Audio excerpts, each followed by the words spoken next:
Voor ons begin, kom ons vat die Bybel and let's declare, say, this is my Bible. I believe it to be the word of God. I will read it and believe it so that I can have what it says I have,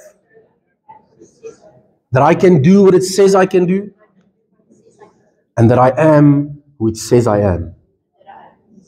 In Jesus' name, amen.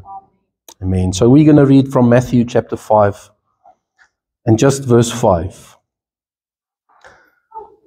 Blessed are the meek, for they will inherit the earth. Blessed are the meek, for they will inherit the earth. So when we started with this Beatitudes, hierdie bergpredikasie, hierdie eerste 8 seënwense wat die Here, of seëninge wat die Here vir ons gee, we need to see and understand that it's completely counterculture of what the world teaches us. En dis eintlik logies, lig teen duisternis. Daar's geen lig en duisternis, het niks in gemeen nie. Jesus Christus is die lig, hy is die lig van hierdie wêreld. Maar ek en jy moet besef dat wanneer ons hierdie lees, is dit ver meer as net oppervlakkig. There's so much more in just what we read. We need to allow the Holy Spirit to open it for us. And we need to spend time on this. We need to sit and meditate on this. We need to study it. We need to read it again and again and again, and next month again, and next year again, and so forth. Ons kan nie ophou met dit nie. Daar's 'n rede hoekom die Here Jesus Christus ons geleer het. Hy het nie net gekom om te sterf nie. He also taught his disciples. He teaches us. He is the teacher. More than that, he is the teaching. It's who he is. En daaroor is dit belangrik dat ek en jy gereeld sy voete sal sit en sal leer, onsself in die posisie sit om te leer. Vir onsself daai geleentheid te skep om te leer by Jesus. So we also said that this one beatitude, the one leads to the next. The one is the pathway to the next. Hulle is verbind aan mekaar. En soos 'n leer, moet jy by die onderste trappie begin, en so het ons gesels, heel eerste being poor in spirit. And then blessed are those who mourn, for they will be comforted. Daar's troos, daar is, there's comfort on the other side of mourning. We said that we start with being poor in spirit. Ek en jy kan nie reg en in die regte lig na een van hierdie kyk, as dit nie begin by arm van gees nie. Soos weer in daardie selfde mindset dat ons vanoggend begin en sê, Here, leer ons wat ons moet weet. Want ons moet so baie nog leer. So much, and we can only depend on you, Lord, to teach us. So today, sagmoedigheid, meekness. So I'm going to read for you what it means in the Greek. The Greek word, not sure if I pronounce it correctly, praes, does not mean weakness or being dormant or being a doormat. Does not mean weakness or being a doormat. Instead, it carries the meaning of strength, under control, and gentleness. So then gentleness and humility, it refers to a mild and gentle and humble spirit, a refusal to assert oneself over others through brute force or manipulation. So ons dwing onsself nie af op iemand nie. Jy forceer nie iemand om goed te doen wat hulle nie wil doen nie. En ek wil net onmiddellik, I need to give this disclaimer, this is not in the sense of parents and children. Children needs to be obedient. Okay, dit daar gelaat. Trusting God, a core aspect of biblical meekness is trusting God to handle situations and vindicate you. So which means our trust is completely in God. Irrespective of what other people say or do, or how they see it, because of decisions that you've made, which God instructed you to do, you don't need vindication from anybody. Only God does that. Okay? Rather than seeking revenge or taking matters into your own hands, it's about letting God direct the outcome of events. Completely submissive to His will and His ways and His word. Non-retaliation. In a culture often marked by an eye for an eye, meekness means choosing not to retaliate when wronged, breaking the cycle of escalating conflict. En Jesus is baie duidelik daaroor ook.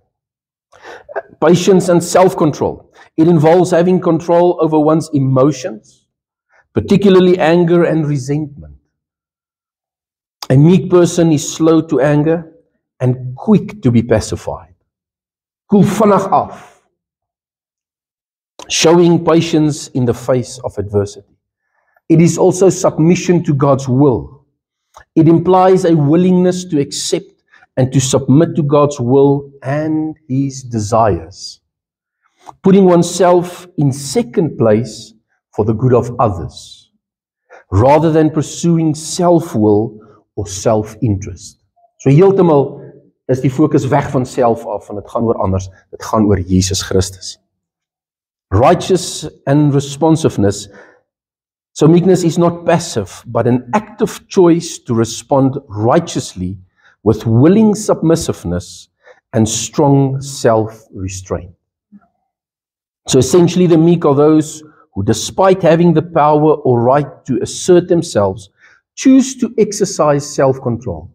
So al voel jy, jy die reg om op te tree, jy die reg om dit te sê, you choose not to say it.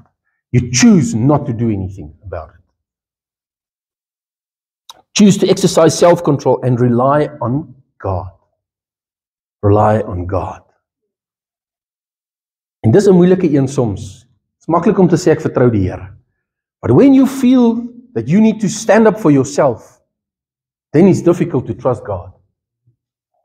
Because we feel like somebody needs to stand up on our behalf now. It needs to happen now. Exhibiting humility and gentleness in their interactions. They are not easily provoked, proud, or overbearing, and are often characterized by a quiet steadiness and contentment. Contentment. Nie daai woord vergeet nie. So, die Bybel is vol van voorbeelde. And I want to just quickly read one. Numbers 12. Numbers 12, just quickly. Just this, Moses wrote this, the first 5 books of the Bible, and he writes this of himself.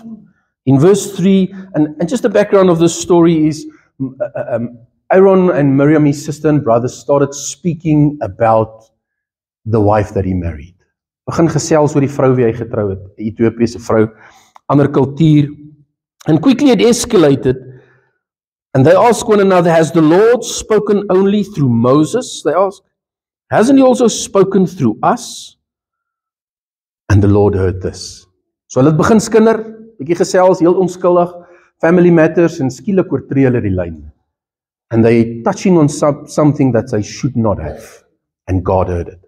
And then the next verse 3, now Moses was a very humble man, another translation, very meek, more humble than anyone else on the face of the earth.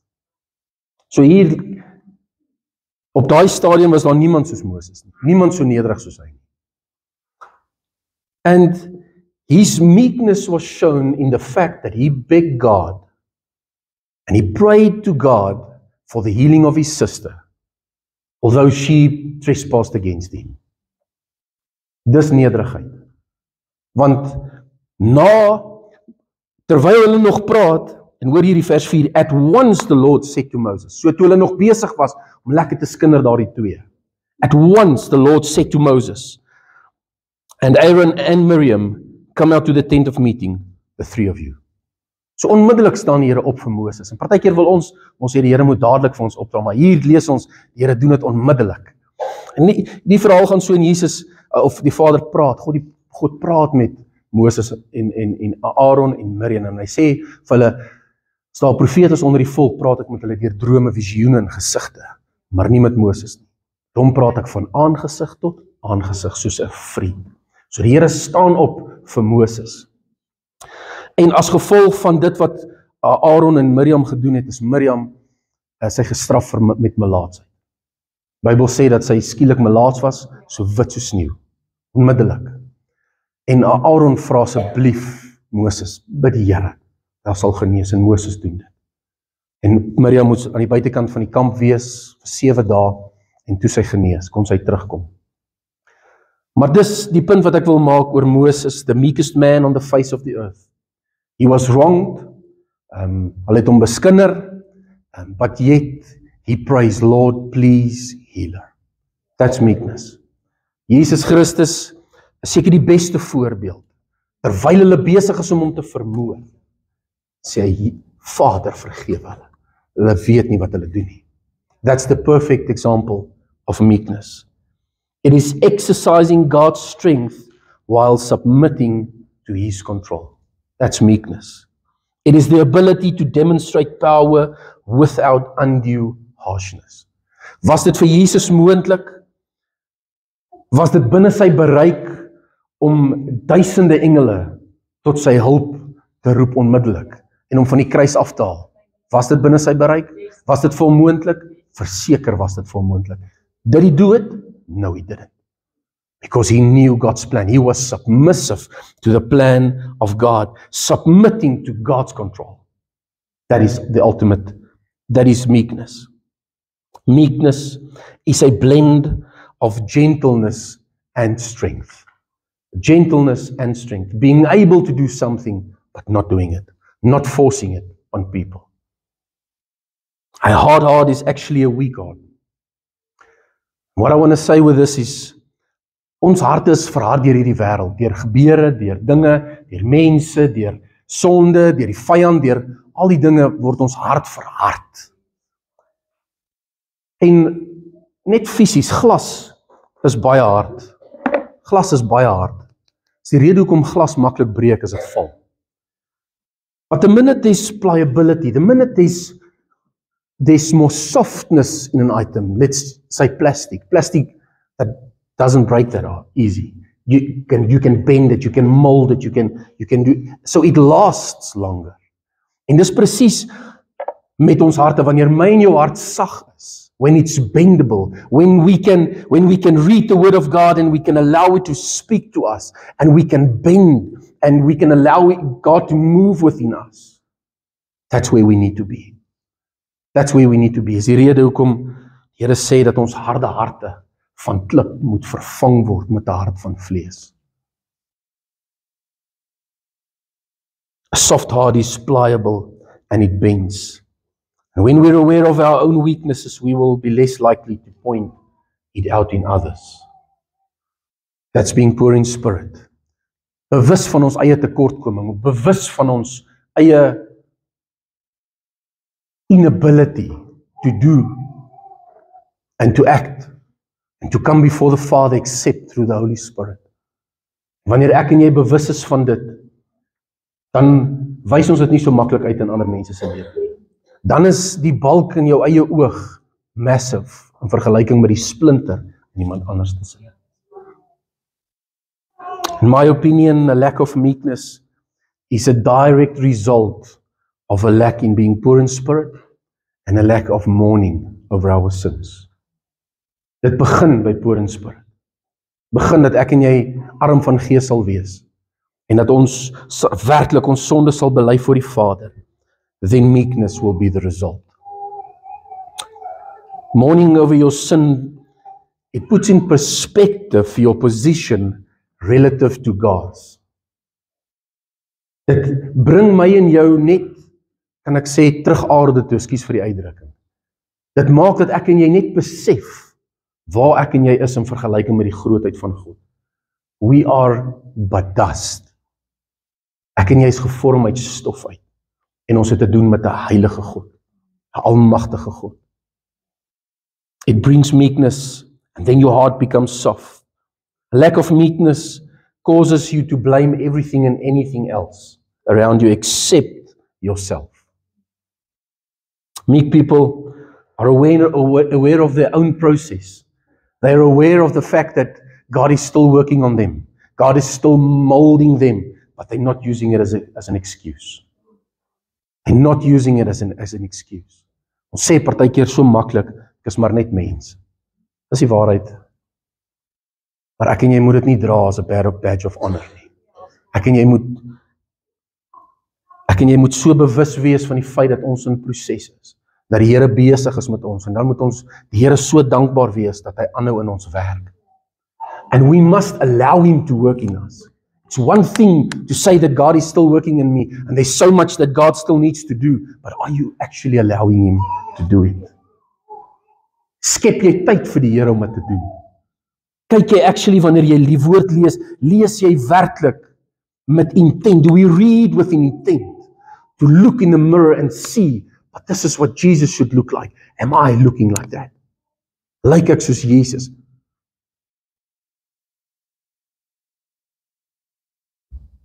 Meek people are aware of their own process.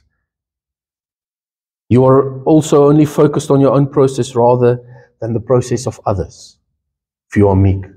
Gaan nie vir jou oor 'n ander ou se proses, en 'n ander ou se plan, en dit wat die Here besig is met sy lewe nie. Ons bid vir mekaar, but I'm not focused on the process of others. Shouldn't concern you. Concerns God and that person. Pray for them. You're aware of the fact that you have not arrived, and you will not arrive all the days of your life on this earth. You will not arrive. Psalm 54 verse 4. Kom ons kyk na so 'n paar skrifte. Psalm 45, ekskuus. Psalm 45, not 54. 45.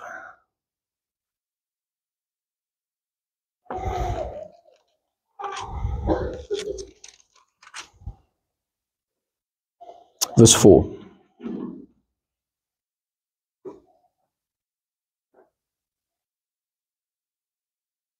In your majesty, ride forth victoriously. In behalf of truth, humility, and righteousness, let your right hand display awesome deeds.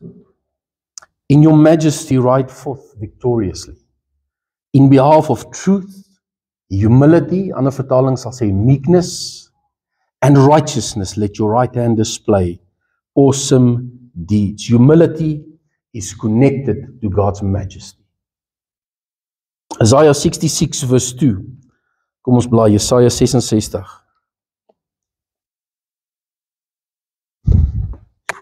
Die kant toe.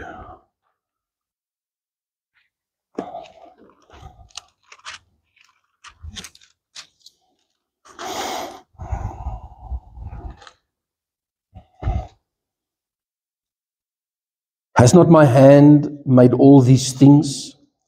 And so they came into being, declares the Lord. This is the one I esteem, he who is humble and contrite in spirit, and do what? Trembles at my word. Trembles at my word. The Lord's eyes are on the poor of spirit and the contrite of heart. The meek tremble at God's word. It means you do not look at the world the way you watch a movie. Movie we watch and we enjoy it momentarily, and if it was a karate movie, after the movie you feel like Jackie Chan a little bit, and but then it's gone, then it's over, then you chat to your friend about it for a second or two, but then it's over.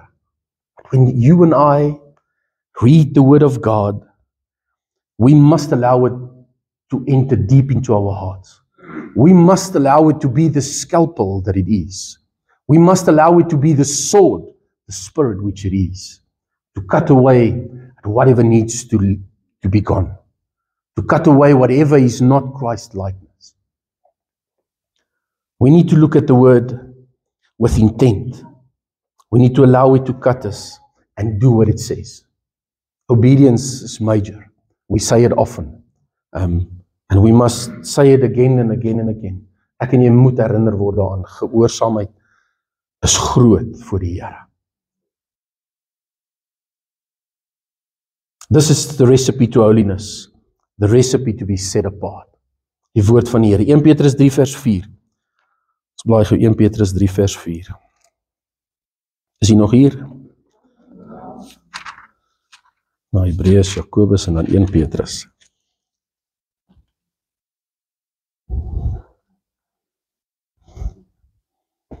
So here he's speaking to women, godly relationship in marriage, and he's specifically referring to the ladies, but this is for everybody. talking about the beauty that the ladies adorn themselves with. It's not about the outward appearing, but he says, verse 4, instead, it should be that of your inner self, the unfading beauty of a gentle and quiet spirit, which is of great worth in God's sight. Which is of great worth. Groot waarde in God se oë. This is the way the Lord sees the meek. They are precious in His sight. Precious in His sight. Verse 15, the same chapter, says the following. If you suffer, it should not be as a murderer or a thief or any kind of criminal or even as a meddler. Dis ek nou die regte vers, 1 Petrus 3 vers. Ek is in hoofstuk 4, ek vra om verskoning. Iets het nie nou sin gemaak nie. Vers 15, but in your hearts, set apart Christ as Lord. Always be prepared to give an answer to everyone who asks of you, to give the reason for this hope that you have. But do this with gentleness and respect, kindness and meekness. Our testimony should be given in meekness and in fear, not in a boastful way. For some reason, people glory in their past, glory in their sin, their past sins, which they have been set free of. The way sometimes people give a testimony, it's as if they brag about all the bad things, how bad they were. It should be given when we give a testimony, we give God the glory, how we've been set free, the things that we were. The details should never matter in any case, but it should be given in meekness and in fear, not in a boastful way. Let's page to James 1 verse 21, vorige boek, Jakobus 1.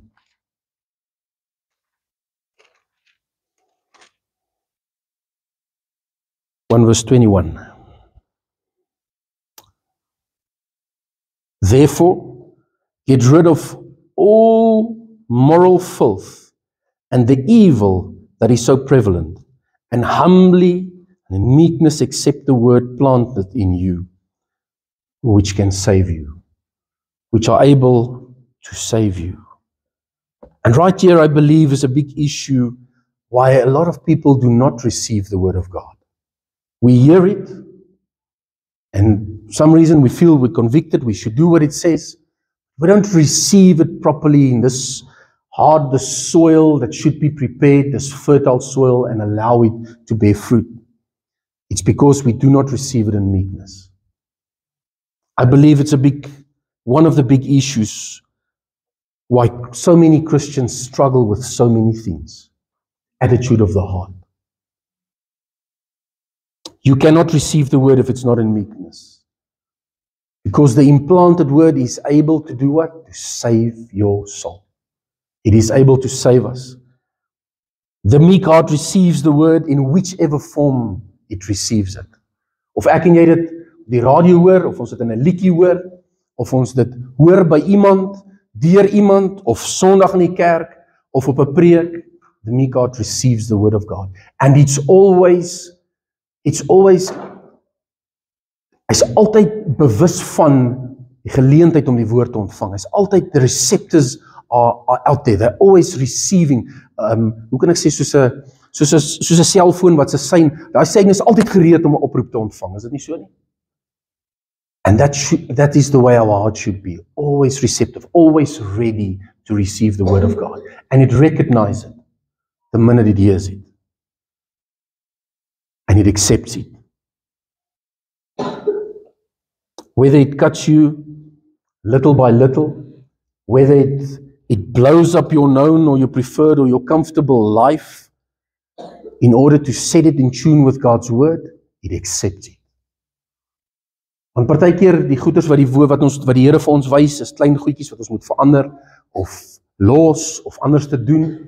But sometimes there are these things that if I change it now, everything will change. Everything will change. And that is one of the reasons why so many people do not choose the word of God. Why so many people do not want to come to Christ. Because if they do things different, their whole life will fall apart. And in that, they choose the world over Christ. Because they're not willing to part ways with the world. Meekness brings you to a point where you can forgive others. I want to say to you that it's quite a big thing if you do not forgive. It's quite major. It's major. Meek is forgiving 70 times 7. And we must understand that our prayer for forgiveness to the Father is not heard if we do not forgive. En die woord van die Here is reguit oor dit. Ek en jy kan nie om dit kom nie. Ons kan dit nie sugarcoat nie, ons kan dit nie mooi probeer praat nie, ons kan nie probeer dit wegredeneer nie. It is what it is. That's the word of God. Ons kan ons hele lewe lank mooi leef, kerk toe gaan, lief vir die Here, doen wat jy moet doen. Maar as jy kies om nie te vergewe nie, kan jy dit mis aan die einde.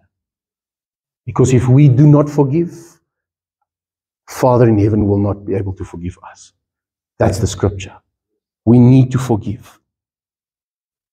Us forgiving others is the condition of our forgiveness from the Father. It's page 2, Psalm 37, the last scripture.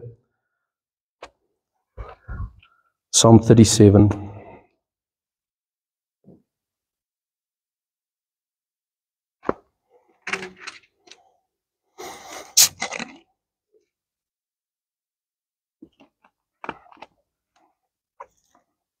Do not fret, verse 1, because of evil men, or be envious of those who do wrong. For like grass they will soon wither, like green plants they will soon die away. Trust in the Lord and do good. Dwell in the land and enjoy safe pasture. Delight yourself in the Lord, and He will give you the desires of your heart. Commit your way to the Lord, trust in Him, and He will do this. He will make your righteousness shine like the dawn, the justice of your cause like the noonday sun.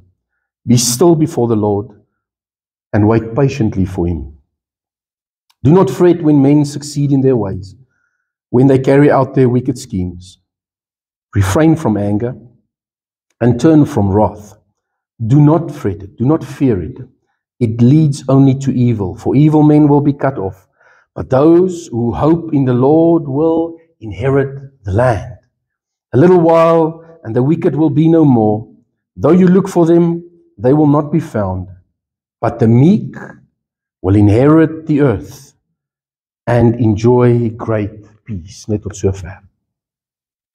This is what meekness look like. The meek do not fear. We said it's a blend of strength and humility. The meek do not fear. Fear is due. Why do we fear? Because we trust in self. And we realize that we are unable to fix it. That's why we fear. So when there's fear, we did not receive a spirit of fear, but of? Amen. We should allow the Holy Spirit to set us free of fear. Fear is of the enemy. If you trust in yourself, you have reason to fear.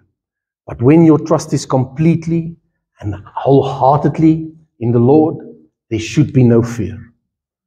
There should be no fear. And I'm not saying that we are blind for circumstances and things. And again, ek nou gesê, ons moenie hierdie as 'n verskoning gebruik nie. Ons lewe in hierdie wêreld. Ons is maar net vlees. Maar ek en jy moet op daai oomblik, as ons daai swakheid ervaar, moet ons hardloop na die woord van die Here toe. En sê, Here, hier is hierdie omstandighede, as ek dit in die gesig gestaar, dit is vreesaanjaend. Maar U woord sê. Maar U woord sê. And that's the reason we should read the word of God, so we can know what the word of God says. We do not need to fear anybody. Verse 2, the meek are not envious. Trust in the Lord and do good. Ons vertrou op die Here.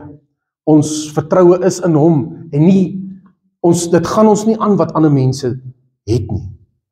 You're not envious of anybody of what they've got and what they've accomplished, because you trust in the Lord, not in the systems of this world. We trust in the Lord. We do not desire things that are not of God. The meek desires God, and what He has for you. And it differs from what He has given others. What His plan for you differs from others. And be content with that. Moenie probeer vergelyk ander mense se lewe of leefstyl of besittings of verhouding. Soek Jesus. Soek Jesus. All the things of this earth is just temporary. Everything is just temporary. But what has eternal value is our relationship with the Lord. The fact whether we know Him, not know about Him or know of Him, to know Him personally. That's what matters. The meek trust in the Lord and do good. And the meek dwell in the land. And I want to say more than that. Hierdie Psalm het gegaan oor die Israeliete. Die Here vir hulle land gee, hulle eiendom. But I want to say that we need to dwell in the land spiritually. We need to dwell with the Lord, to seek Him. The meek love to spend time with the Lord, and they do so often. And they pay a price for it. You must pay a price for it. It's going to cost you something.